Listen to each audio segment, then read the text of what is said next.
Alhamdulillahirabbil alamin wassalatu wassalamu ala sayyidina Muhammadin wa ala alihi wa sahbihi ajma'in amma ba'd.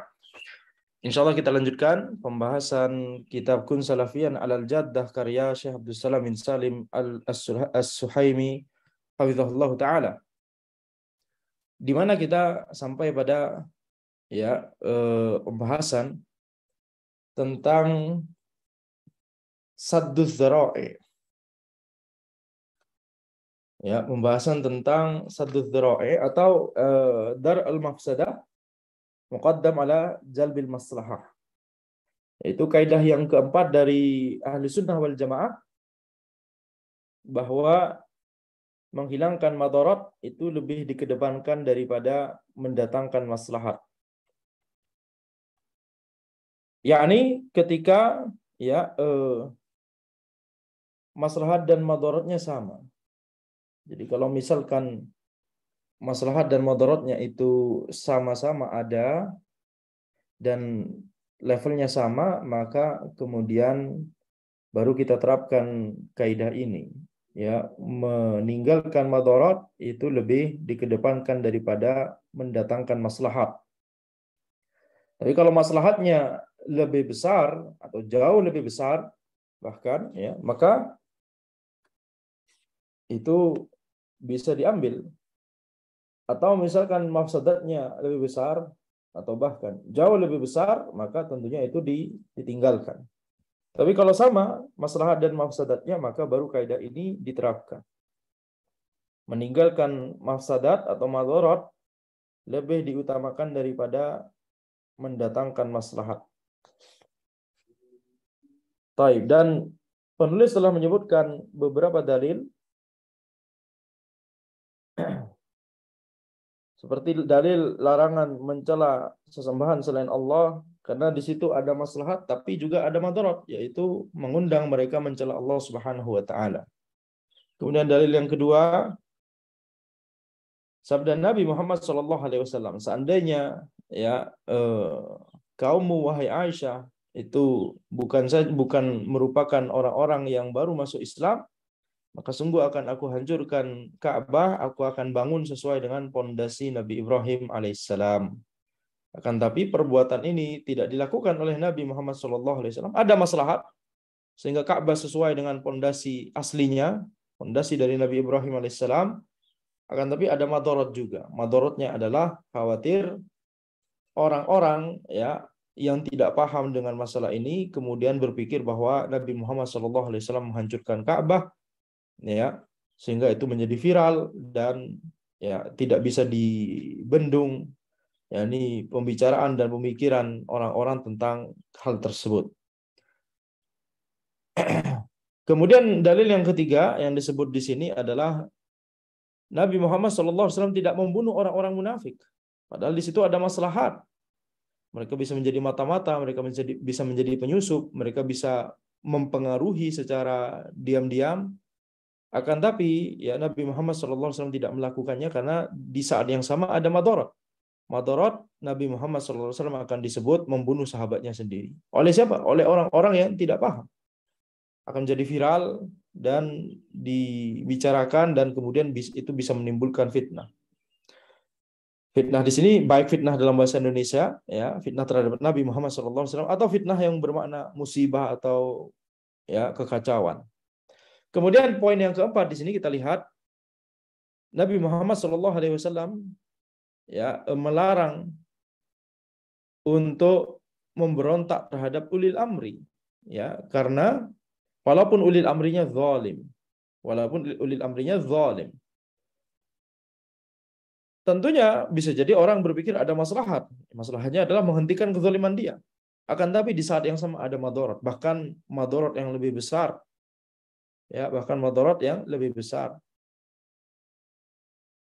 Setelah adanya pemberontakan tersebut, justru akan terjadi madarat yang lebih besar sebagaimana itu telah disaksikan di negeri-negeri kaum muslimin. Bahkan di zaman ini, sebagiannya kita dapati madarat justru lebih besar ketika pemimpinnya digulingkan atau setelah terjadinya pemberontakan. Wa yaqulu Syekhul Islam ba'da ma dzakara jumlatan minal furu' al-mundarijati tahta qa'idati dar'il mafasid aula min jalbil masalih.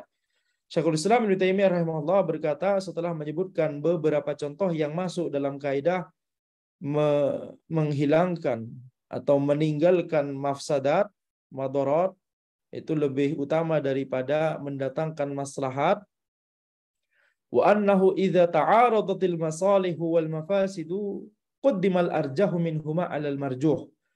Yani ketika dan juga ada kaidah kalau misalkan maslahat dan mafsadat itu ada yang lebih kuat, maka dikedepankan yang lebih kuat ini daripada yang lebih lemah. Itu yang telah tadi Ana katakan. Kalau mafsadatnya lebih besar, tinggalkan. Kalau maslahatnya lebih besar, tinggalkan. Kalau sama, levelnya sama, maka meninggalkan mafsadat lebih baik daripada mendatangkan maslahat. Qala rahimahullah, wa minha anna min usuli ahli sunnati wal jama'ati luzumal jama'ati wa tarka qitalil a'immati ay a'immatil jur wa tarkal qitali fil fitnati wa jima'u dzalika dakhilun fil qa'idatil 'ammah fi ma idza ta'aradatil masalih wal mafasid wal hasanatu was sayyi'atu aw tazahamat fa innahu yajibu tarjihu rajih minhuma fima idza izdahamatil masalih wal mafasid wa ta'aradatil masalih wal mafasid fa innal amra wan nahya wa in kana mutadamminan li tahsin. Panjang sekali masyaallah. Baik. Sedikit-sedikit ya. Sampai mana tadi? Wa minha, di antaranya adalah di antara usul ahli sunnah wal jamaah.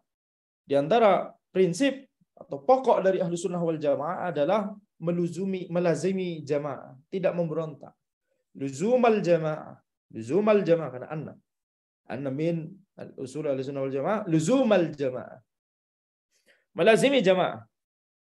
Kemudian meninggalkan yakni tidak memerangi a'immah, tidak memerangi ulil amri, tidak memberontak. A'immatul jur, walaupun pemimpin tersebut adalah pemimpin yang zalim. Kemudian tidak berperang dalam fitnah. Tarkal qitali fil fitnah. Yani kalau kemudian itu adalah sebuah fitnah, tidak boleh mengadakan qital di situ. Kecuali kalau qitalnya pada sesuatu yang bukan fitnah, jelas misalkan antara muslim dengan kafir harbi. Nah, ini tentunya jelas ya. Misalkan demikian. Wa jima'u dzalika dakhilun fil qa'idatil 'ammah. Maka semua contoh-contoh ini masuk dalam kaidah yang umum, yaitu ketika maslahat dan mafsadat itu sama-sama ada di sesuatu, atau kebaikan dan keburukan sama-sama ada di sesuatu, maka apa yang harus dilakukan?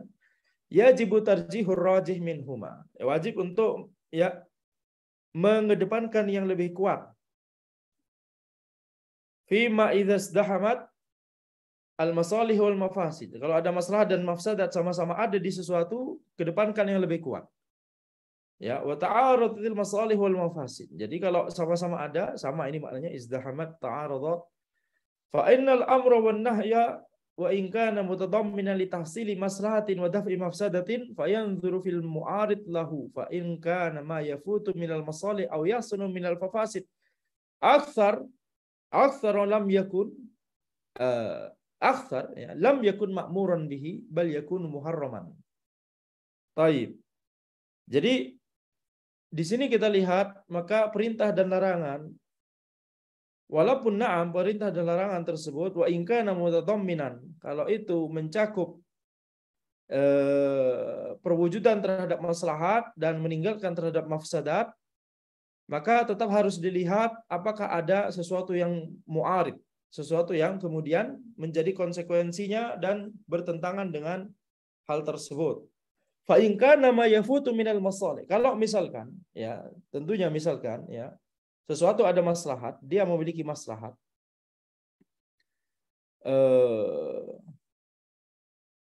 Sesuatu misalkan ada maslahat, akan tetapi kalau dilakukan misalkan dalam kondisi tertentu mafsadatnya lebih besar, atau kalau misalkan sesuatu dilakukan maslahat yang diambil kemudian jadi banyak yang hilang begitu karena adanya mafsadat, lam yakun ma'muran bihi, maka itu tidak akan diperintahkan. Bal yakunu muharraman, bahkan itu menjadi haram idza kanat mafsadatuhu aktsar min maslahati.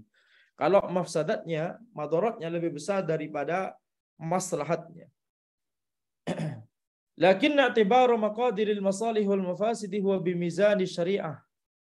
Akan tapi ya, jadi kita lihat di sini, ini intinya kesimpulannya adalah sebagaimana yang telah kita sebutkan. Kalau mafsadatnya lebih besar daripada maslahat, tinggalkan. Kalau maslahatnya lebih besar daripada mafsadat, ya bisa diambil. Tapi kalau sama maslahat dan mafsadatnya, maka meninggalkan mafsadat lebih diutamakan daripada ya mengambil maslahat. Itu berarti apa? Kalau sama berarti apa? Tinggalkan juga. Akan tapi kita lihat ya, pertimbangan untuk menentukan apakah ini maslahat atau mafsadat itu harus dikembalikan kepada timbangan syariat. Ya, bagaimana menentukan ini maslahatnya lebih besar, ini mafsadatnya lebih besar, ini sama. Ini dikembalikan kepada syariat. Ala hadza, idza kana syakhsu aw at-ta'ifatu jami'ina baina ma'rufin wa munkarin.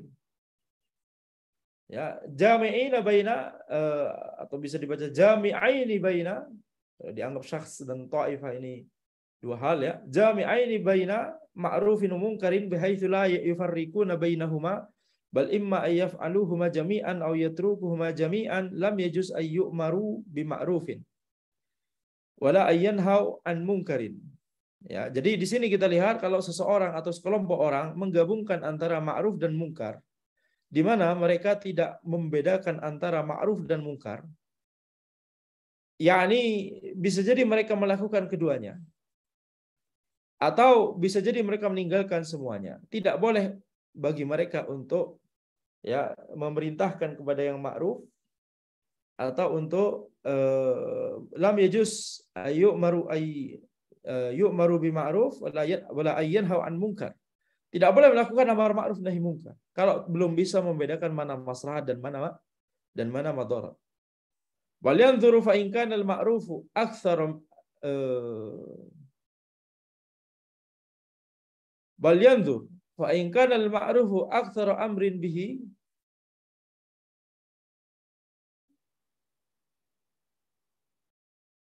Sebentar ya. Ini harus dipahami dengan pelan-pelan.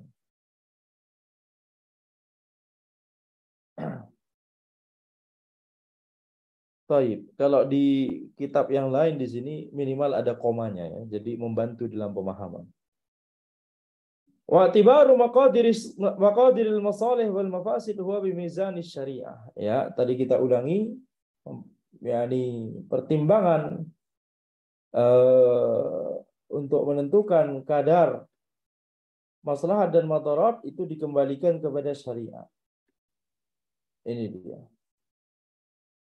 Wa ala hadza idza kana asy-syakhsu aw at-ta'ifatu jami'ain baina ma'rufin wa munkarin bihaitsu la yufarriquna bainahuma. Atau bisa dibaca jami'ain baina ma'rufin wa munkarin bihaitsu la yufarriquna bainahuma. Bal imma yaf'aluhuma jami'an aw yatrukuhuma jami'an aw yatrukuhuma jami'an lam yajuz ay yu'maru bima'rufin wala yanhau an munkarin bal yanzur fa in kana al-ma'rufu aktsara amara bihi hatta law istalzama ma huwa dunahu minal munkar. Ya. Nah, wala yanha an munkarin yaltazimu tafwita ma'rufin a'zama minhu li'anna an-nahya yakunu hina idzin min babis saddi an sabilillah wa sa'i fi zawali ta'atihi wa ta'ati rasulih wa zawali fi'lil hasanat. Baik. Jadi yang dimaksud oleh penulis di sini kita lihat kalau ada ya orang atau at-ta'ifah atau sekelompok orang menggabungkan antara ma'ruf dan munkar di mana mereka tidak membedakan antara keduanya. Bahkan mereka antara melakukan keduanya seluruhnya atau meninggalkan seluruhnya. Maka tidak boleh untuk diperintahkan ya kepada yang ma'ruf atau melarang kepada yang mungkar, akan tapi dilihat gitu ya. Kalau misalkan al-ma'ruf aktsar, kalau misalkan perbuatan yang baik tersebut lebih banyak kebaikannya, maka silahkan diperintahkan. Walaupun misalkan itu akan mengkonsekuensikan akan melakukan sesuatu yang mungkar, tapi sesuatu yang mungkar ini levelnya masih di bawahnya. Wala yanha an munkarin yaltazimu tafwid ma'rufin a'dhama minhu. Dan tidak boleh dilarang sesuatu yang mungkar itu dilarang kalau itu bisa mengakibatkan maslahat yang lebih besar daripada mafsadat tadi, itu menjadi hilang, begitu ya. Li'anna an-nahya yakunu hina idzan min babis saddi an sabilillah. Karena kalau melarang yang mungkar, tapi ternyata kalau yang mungkar ini ditinggalkan, tapi maslahat yang jauh lebih besar itu jadi hilang juga, maka ya ini sama saja merupakan an-nahya yakunu hina idzan min babis saddi an sabilillah. Termasuk bentuk menutup jalan terhadap menutup orang-orang, menghalangi orang-orang dari jalan Allah. Wasa'i fi zawali ta'atihi, dan melarang untuk ya ketaatan terhadap Allah, wa ta'ati rasulih, dan ketaatan kepada Rasulullah sallallahu alaihi wasallam, wa zawali fi'lil hasanat, dan hilangnya perbuatan-perbuatan kebaikan. Contoh, apa contohnya? Sesuatu yang mungkar tapi maslahatnya lebih besar, misalkan. Apa kira-kira ya? Sesuatu yang itu ada mafsadat, tapi sebenarnya tidak boleh kita langsung larang karena masih ada maslahat yang jauh lebih banyak dari situ. Apa kira-kira? Allahu a'lam. Misalkan kampus, bukankah ada ikhtilat di dalamnya? Betul? Ada ikhtilat. Ada kemungkaran? Ada. Tapi maslahat orang kuliah di kampus itu jauh lebih besar. Jauh lebih besar maslahatnya. Kalau kemudian kita mengatakan jangan kuliah di umum.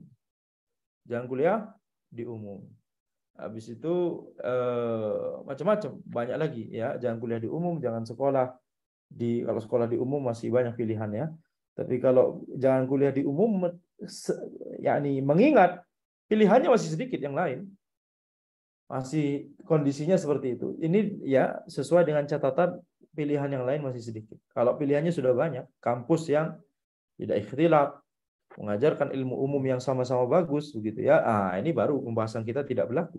Tapi kondisi kita sekarang, Allahu a'lam, kalau di Indonesia tidak banyak pilihan lain. Betul tidak? Masih betul ini statement ya. Semoga kedepannya kondisi semakin baik.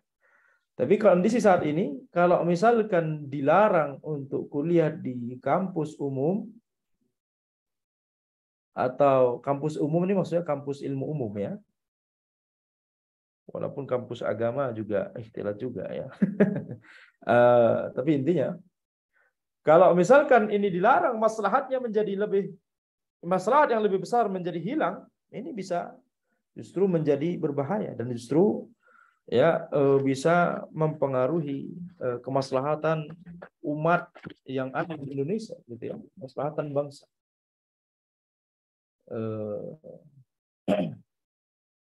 Atau misalkan ya sosial media misalkan. Ini contoh lain, sosial media. Apakah ada kemungkaran di situ? Ada. Nah, ada kemungkaran. Tapi tidak boleh kita larang secara mutlak. Tidak boleh kita larang secara mutlak. Kenapa? Karena ada maslahat yang jauh lebih besar. Yaitu apa? Ilmu bisa tersampaikan minimal kepada orang awam yang masih ingin mengenal terlebih dahulu tentang ilmu ya dari jauh begitu ya, tidak bisa langsung datang ke masjid misalkan begitu. Sehingga kita lihat dalam kasus ini ya berarti kalau misalkan kita larang penggunaan sosial media secara mutlak, tidak boleh gunakan Facebook, Instagram, Twitter alal itlaq. Padahal orang-orang banyak bisa mengambil yakni sosial media tersebut walaupun ada kemungkaran, tapi kita bisa ya gunakan untuk kemaslahatan yang manfaatnya itu ya jauh lebih besar. Karena bisa meraih orang banyak, ini bisa sampai kepada orang banyak. Maka ini ya kalau ada orang melarang tersebut, maka ini sama saja membuat maslahat yang banyak tersebut menjadi hilang. Mempersempit ya, yakni membuat hilangnya banyak ketaatan, yakni dakwah dan ilmu tersebar menjadi tidak bisa dilakukan. Ya, ini sama saja as-saddu an sabilillah, menutup jalan Allah Subhanahu wa taala, yakni jalan untuk menyampaikan orang-orang kepada jalan Allah. Orang-orang nggak akan bisa atau lebih susah untuk mendapatkan yakni asupan ilmu, ya, karena orang zaman ini mainnya di sosial media, begitu ya. Ah, sudah sangat berbeda dengan kehidupan 50 tahun yang lalu, 60 tahun yang lalu, apalagi 100 tahun yang lalu. Kemudian usa'i fi zawali ta'atihi, ya, usa'i fi zawali ta'atihi, yakni menjadi ketaatan kepada Allah menjadi hilang. Wa ta'ati rasulihi, ketaatan kepada Rasulullah menjadi hilang. Wa zawali fi'lil hasanat, ya, perbuatan kebaikan menjadi banyak hilang. Yani dakwah menjadi hilang. Oleh karena itu kita tidak boleh larang secara mutlak dalam dua contoh ini, ya. Tapi kita harus tetap wanti-wanti, berikan catatan. Yakni ketika kuliah di umum, silakan antum kuliah di umum, tapi hindari atau minimalisir kemungkaran yang ada. Atau ketika orang bermain sosial media, hindari yang mungkar-mungkar ini dan seterusnya. Tidak hanya berupa gambar-gambar yang tidak boleh dilihat, tapi juga termasuk ya debat-debat kusir dan lain-lain, begitu ya, efek seperti itu. Wa in kana al-munkaru aghlaba naha anhu hatta law istalzama fawata ma huwa dunahu minal ma'ruf. Kalau kemungkaran itu lebih besar daripada kebaikannya, maka dilarang. Ini harus dilarang. Walaupun ya hal ini sampai mengakibatkan kebaikan tersebut jadi hilang, tidak masalah. Karena kemungkarannya lebih besar. Karena kemungkarannya lebih besar. Wa yakunul amru bidzalikal ma'rufi al-multazimi lil munkari az-zaidi alaihi amrun munkaran. Ya, perintah untuk mengerjakan yang ma'ruf, padahal yang ma'ruf ini berada pada sesuatu yang kemungkarannya lebih besar. Perintah untuk mengerjakan yang ma'ruf tersebut menjadi sebuah perintah yang mungkar. Perhatikan, ketika sesuatu kemungkarannya lebih besar daripada kebaikannya, ya, yang mungkar lebih besar daripada yang ma'ruf pada sesuatu ini, kalau kita merintah kepada yang ma'ruf ini, padahal disertai dengan kemungkaran yang jauh lebih besar atau lebih besar, ya, maka perintah untuk mengerjakan yang ma'ruf ini menjadi perintah yang mungkar. Wasa'yan fi ma'siyatillahi wa rasul, dan menjadi perintah untuk menuju kepada kemaksiatan kepada Allah dan kemaksiatan kepada Rasulnya sallallahu alaihi wasallam.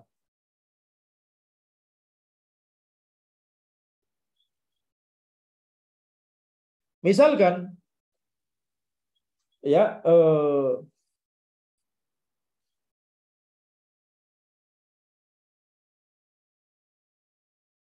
misalkan apa?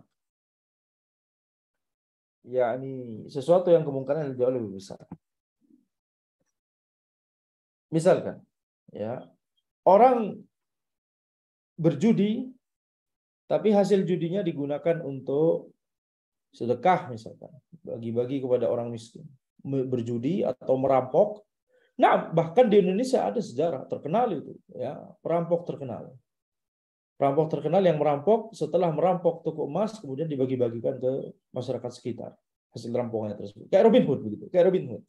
Di Indonesia ada, di Jakarta dulu ya, tahun-tahun dulu. 80-an atau 70-an atau lupa. Tapi intinya ini berarti ya ada kemungkaran dan kemaslahatan, tapi kemungkaran jauh lebih besar. Ya, kemungkaran jauh lebih besar. Hal yang ma'ruf di situ apa? Sedekah. Ya, tapi kemungkaran jauh lebih besar. Sehingga tidak boleh memerintahkan kepada hal tersebut, dengan alasan memerintahkan untuk mengerjakan yang ma'ruf dari hal tersebut, tetap tidak boleh. Ini menjadi perintah yang mungkar. Baik, itu contohnya. Amma law takafa al-ma'ruf wal munkaru al-mutalaziman fala yu'maru bihima wa la yunha anhuma. Tapi kalau misalkan ma'ruf dan mungkar itu sama levelnya, maka tidak diperintahkan terhadap keduanya dan juga tidak dilarang terhadap keduanya. Fataratan yasluhul amr, wataratan yasluhun nahi. Terkadang perintah yang lebih cocok, terkadang di momen yang lain laranganlah yang lebih cocok. Wataratan la yasluhu amrun wala nahyun. Tapi terkadang perintah dan larangan juga sama-sama tidak cocok, gitu ya. Wa haitsu kana al-ma'ruf wal munkaru mutalazimain. Wa dzalika fil umuril muayyanah al-waqi'ah. Wa amma min jihatin nau' fayu'maru bil ma'rufi mutlaqan. wa yunha 'anil munkari mutlaqan. Wa fil fa'ilil wahid wa ta'ifatil wahidah yu'maru bi ma'rufiha wa yunha an munkariha wa yuhmadu mahmuduha wa yudhammu madhmumuha. Baik. Ya, ini termasuk pembahasan yang cukup abstrak sehingga kalau kita tidak memberikan contoh jadi susah ya.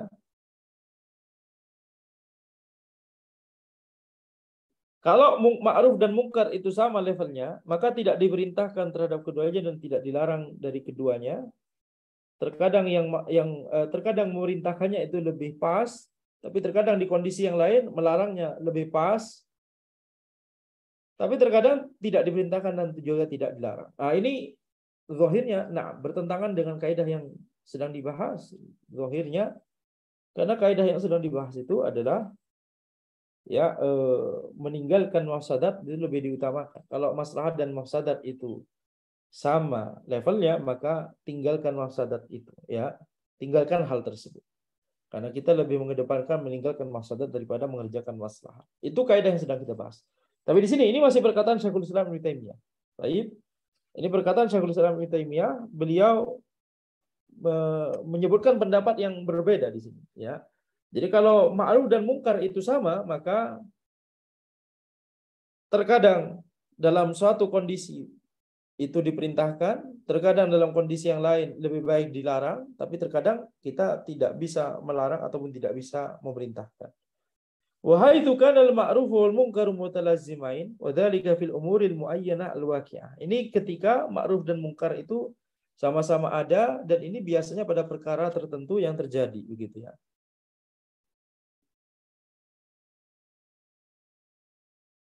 Jadi ini terkait dalam perkara tertentu. Wa dzalika fil umuril muayyana al-waqi'ah. Ya, ini konteksnya adalah dalam sesuatu. Sesuatu itu bisa memiliki ma'ruf dan memiliki mungkar secara bersamaan. Wa amma min jihatin nau fayu'maru bil ma'rufi mutlaqan wa yunha 'anil munkari mutlaqan. Akan tapi kalau kita bicara suatu yang ma'ruf secara jenisnya, jenis ma'ruf itu diperintahkan, jenis mungkar itu dilarang. Ini teori. Ini maksud dari Syekhul Islam itu maksudnya begini ya. Kalau kita mau bicara teori, kalau kita mau bicara ini kita berteori saja. Sesuatu yang ma'ruf diperintahkan atau tidak? Diperintahkan secara mutlak. Sesuatu yang mungkar dilarang atau tidak? Nah, dilarang secara mutlak. Tapi realitanya adalah sesuatu itu biasanya tidak sesuai dengan teori. Maksudnya ini kan cuma teori, ini prinsip dasar. Ketika kita melihat pada al-umur al-muayyanah, al-waqi'ah, pada perkara yang terjadi dalam kehidupan kita sehari-hari, kita akan dapati bahwa perkara ini bukan ma'ruf secara mutlak, bukan mungkar secara mutlak, akan tapi dia memiliki sisi ma'ruf dan dia memiliki sisi mungkar. Begitu ya. Ini tanbih dari Syekhul Islam Ibnu Taimiyah bahwa kita pelajari konsep dasarnya terlebih dahulu, prinsip pokoknya terlebih dahulu, baru ketika kita mempraktekkan itu, kita harus ada suatu hal yang ekstra yang harus dipelajari, yaitu apa? Yaitu menerapkan hal ini, perkara yang terjadi di kehidupan kita sehari-hari ini. Ya, apakah dia memiliki sisi ma'ruf dan sisi mungkar? Biasanya iya, biasanya. Jarang sekali sesuatu itu ma'ruf secara mutlak, mungkar secara mutlak. Jarang sekali. Di kehidupan kita sehari-hari loh ya. Di kehidupan kita sehari-hari. Ya. Biasanya pasti ada pertentangan seperti itu. Pasti ada dua sisi seperti itu. Nah, itulah yang kemudian disebutkan oleh Syekhul Islam Ibnu Taimiyah bahwa dia memiliki ma'ruf dan mungkar, yakni mutalazimain. Enggak bisa dilepaskan keduanya. Memang hal ini sama-sama memiliki. Seperti tadi, kuliah di kampus umum misalkan, begitu ya. Ada maslahat, ada madharat. Jadi enggak boleh yakni memperinci, ya enggak boleh mengeneralisir, harus diperinci. Baik. Jadi itu maksud dari penulis, maksud dari Syekhul Islam Ibnu Taimiyah rahimahullah di sini. Adapun wa fil fa'ilil wahid wa ta'ifatil wahidah yu'maru bi ma'rufiha wa yunha an munkariha. Itu kalau terjadi pada kehidupan atau sesuatu yang terjadi di sehari-hari. Baik. Bagaimana dengan sesuatu ini adalah orang tertentu atau kelompok tertentu? Nah, sama juga. Pasti ada sisi baik dan sisi buruk. Pasti ada yang ma'ruf dari mereka dan ada yang mungkar dari mereka. Maka yang ma'ruf itu diperintahkan, didukung, yakni kalau ada seseorang mengerjakan kebaikan, maka kebaikannya ini didukung. Di saat yang sama dia pasti ada kejelekan atau mengerjakan kemungkaran. Kemungkaran ini dilarang, gitu ya. Wa yuhmadu mahmuduha, yang terpuji dari orang ini atau dari kelompok ini, sekelompok orang ini, gitu ya, dipuji, sedangkan yang tercela, yang tercela, ya dicela, begitu ya. Bihaitsu la yatadammanul amru bima'rufin fawata aktsara minhu. Fawata aktsara minhu. Fawata aktsara minhu. Di mana perintah ini dengan catatan perintah untuk mengerjakan yang ma'ruf tersebut tidak mengakibatkan maslahat yang lebih besar menjadi hilang, au husula munkarin fauqahu, atau tidak menyebabkan kemungkaran yang lebih besar itu menjadi terjadi. Wala yatadammanu nahyu 'anil munkari husula ma huwa ankaru minhu. Dan kalau kita melarang sesuatu yang mungkar dari orang ini tidak mengakibatkan terjadinya kemungkaran yang lebih besar, au fawata ma'rufin arjaha minhu, atau membuat ya hilangnya perkara ma'ruf yang lebih besar pada orang tersebut. Contoh misalkan kalau ada orang ya merokok misalkan, begitu ya, merokok. Kemudian mau kita ingatkan. Kalau kita ingatkan kemudian orang ini dilihat dari sifatnya, saking keras kepalanya, begitu ya. Kalau kita nasihati untuk jangan merokok, kemudian dia karena keras kepala dan kesombongannya tidak terima dinasihati, justru malah dia sengaja mengerjakan yang lebih besar daripada merokok, begitu ya. Dalam rangka untuk manas-manasin kita karena dia saking tidak maunya untuk dinasihati, begitu. Maka ini ya tidak boleh, pada momen tersebut tidak boleh melarangnya. Udah biarkan saja dulu. Karena kalau kita melarangnya bakal dia sakit hati, dia makin panas, begitu ya. Walaupun cara kita menasihatinya halus, tapi karena sifat orang ini, misalkan kita tahu demikian, maka dia pasti bisa jadi akan melakukan hal yang lebih mungkar lagi daripada merokok di hadapan kita dalam rangka untuk membuat kita makin panas, begitu ya. Kalau memang kondisinya bakal seperti itu, maka jangan lakukan. Minimal untuk sementara ini, jangan larang dia dari merokok. Nanti saja, begitu ya, ketika kondisi yang berubah atau ketika momennya pas. Itu diantara contohnya, ya, diantara contohnya. Wa min hadzal bab iqrarun Nabi sallallahu alaihi wasallam li Abdullah bin Ubay bin Salul wa amsalihi. Ya, di antara contoh dalam masalah ini adalah persetujuan Nabi Muhammad SAW terhadap Abdullah bin Ubay bin Salul dan yang semisalnya min a'immatin nifaqi wal fujur, yang termasuk pemimpin kemunafikan dan kefasikan, fujur, ya. Maksudnya apa ikrar di sini? Persetujuan maksudnya apa? Yakni maksudnya adalah Nabi mendiamkan. Ikrar di sini maksudnya mendiamkan. Nabi SAW mendiamkan Abdullah bin Ubay bin Salul dan yang semisalnya dari kalangan orang-orang munafik, dari kalangan pemimpinnya para munafik. Ya. Mengapa didiamkan? Lima lahum min a'wan, karena mereka itu memiliki para pendukung, para supporter. Ya, lima lahum min a'wan. Fa izalatu munkarihi binau'in min iqabihi multalzimah izalata ma'rufin aktsara min dzalik yughdibu qaumahu wa hamiyatahu. Ya, maka meninggalkan atau menghilangkan kemungkaran yang diakibatkan oleh para pemimpin orang munafik ini, binau'in min iqabihi, misalkan dengan menjatuhkan hukuman atau bahkan memerangi mereka atau bahkan membunuh mereka, pemimpin munafik tersebut, seperti Abdullah bin Ubay bin Salul dan yang semisalnya, ini akan mengakibatkan ya izalati ma'rufin aktsara min dzalik. Akan mengakibatkan perkara yang ma'ruf yang lebih besar daripada kemadaratan tadi itu menjadi hilang. Kenapa? Karena ini akan yuhdibu qaumah, akan membuat marah kaumnya. Wahamiyatahu, akan memunculkan rasa fanatisme, ya. Ini jadi perasaan kekaumannya itu menjadi muncul. Orang munafik ini tentunya Abdullah bin Ubay bin Salul kan dia punya kaumnya sendiri, begitu ya, punya sukunya sendiri, punya komunitasnya sendiri, begitu ya. Kalau misalkan pemimpin munafik ini Abdullah bin Ubay bin Salul atau yang semisalnya kemudian diperangi oleh Nabi Muhammad SAW atau bahkan dibunuh, maka mengingat zahirnya adalah dia ini juga melaksanakan Islam, tidak semua orang tahu bahwa dia adalah pemimpin munafik. Tidak hanya munafik tapi juga bahkan pemimpinnya, gitu ya, gembongnya orang-orang munafik di zaman Nabi Muhammad SAW. Itu tidak semua orang tahu. Maka kalau ini diperangi oleh Nabi atau bahkan dibunuh, itu akan membuat salah paham.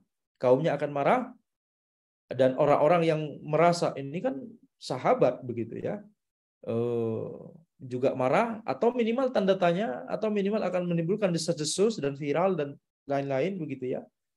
Nah, ini adalah kemungkaran seperti ini. Ya, ini akan menjadi kemungkaran.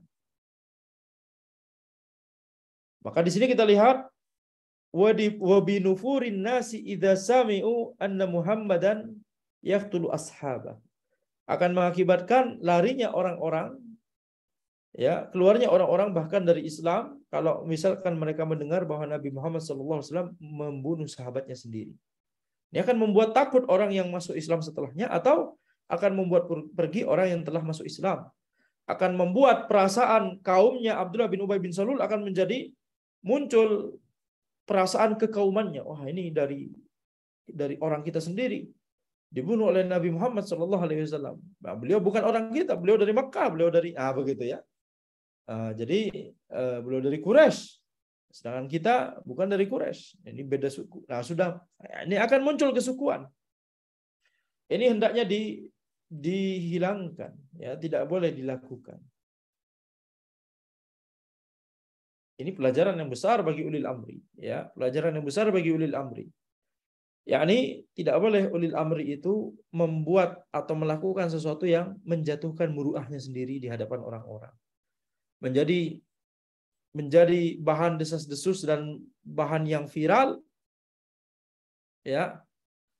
Karena sebagian perbuatan misalkan atau sebagian kebijakan yang itu kemungkarannya lebih besar daripada kemaslahatannya.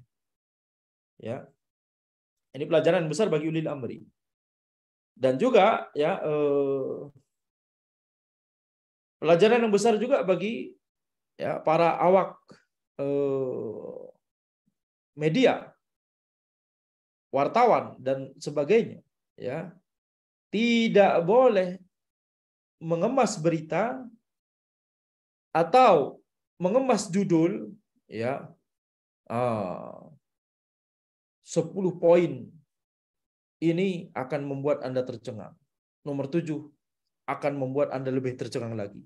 Nomor 8 lebih-lebih lagi, begitu ya. Itu style berita di zaman ini, ya. Sangat tidak berkualitas. Tapi bukan itu yang Anda maksud. Yang Anda maksudkan adalah jangan membuat berita yang itu bias, yang itu membuat orang-orang hanya memikirkan dari satu sisi saja. Ya, ini pelajaran yang kita ambil dari sini karena sesuatu itu bisa ada sisi maslahat, ada sisi madarat, sisi yang positif dan ada sisi negatif, begitu ya. Harus benar-benar amanah dan tanggung jawab dalam membuat berita. Harus tanggung jawab dan amanah dalam ya menyampaikan apa yang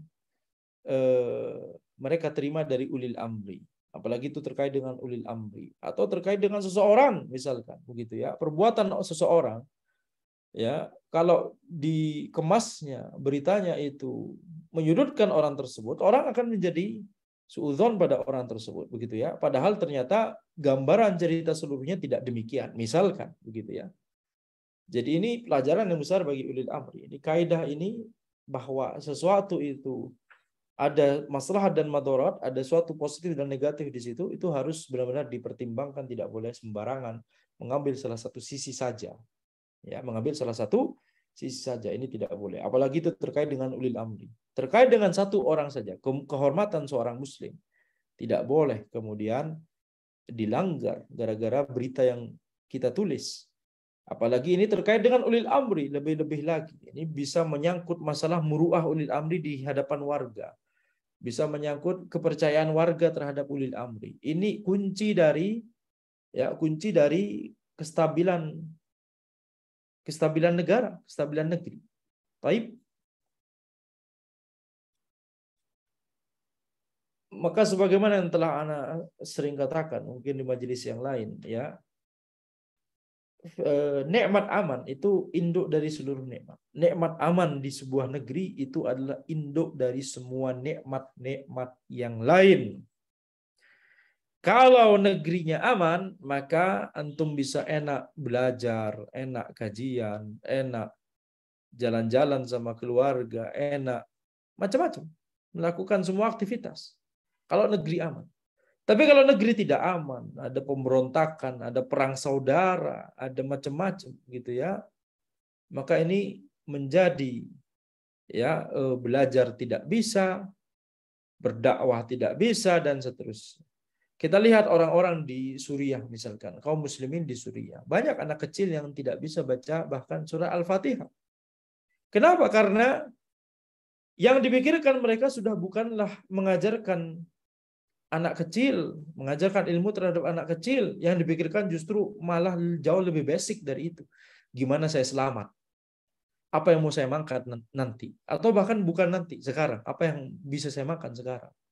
Sudah yang dipikirkan itu sudah ranah survival mode begitu ya. Sudah gimana caranya bertahan hidup. Itu yang lebih dipikirkan. Dan memang itu sangat dimaklumi karena memang itu kondisinya. Karena ada perang dan seterusnya gitu ya. Sehingga nggak ada kepikiran untuk mengajarkan din, yakni ini kondisi perang begitu ya. Ini akibat nikmat aman menjadi tercabut gara-gara awalnya pemberontakan. Kalau antum melihat video-video rekaman pemberontakan mereka sekitar tahun 2012 ya. Bukan pemberontakan apa? Demonstrasi. Pemberontakan atau kekacauan di Suriah itu diawali dari demonstrasi saja. Demonstrasi.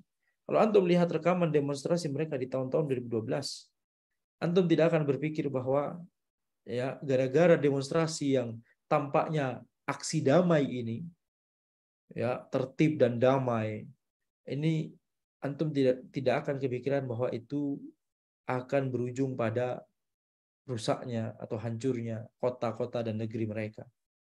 Ini kasihan ya. Ini harus kita jadikan pelajaran. Kita doakan kaum muslimin di sana semoga segera mendapatkan nikmat aman ya. Alhamdulillah kalau mungkin sekarang sudah mulai jauh lebih stabil ya daripada dulu-dulu. Ya, tapi kita sekarang ambil pelajaran dari situ. Nikmat aman itu adalah nikmat induk dari segala nikmat. Nikmat aman itu adalah induk dari segala nikmat. Jadi jangan kemudian terbiasa melontarkan kata-kata revolusi atau termakan dengan orang-orang yang sering mengatakan ayo kita revolusi, lakukan revolusi gitu ya. Ketika arahnya yang dimaksud adalah revolusi, maksudnya ala kulli hal bisa dipahami, itu bisa mengarahkan kepada revolusi yang bermakna pemberontakan. Baik, demikian bisa Anda sampaikan pada pertemuan kita kali ini. Insyaallah kita akan bahas kembali kaidah berikutnya, yaitu kaidah kelima di pertemuan berikutnya insyaallah. Hadza wallahu alam, subhanakallahumma wa bihamdika asyhadu an la ilaha illa anta astaghfiruka wa atubu ilaik.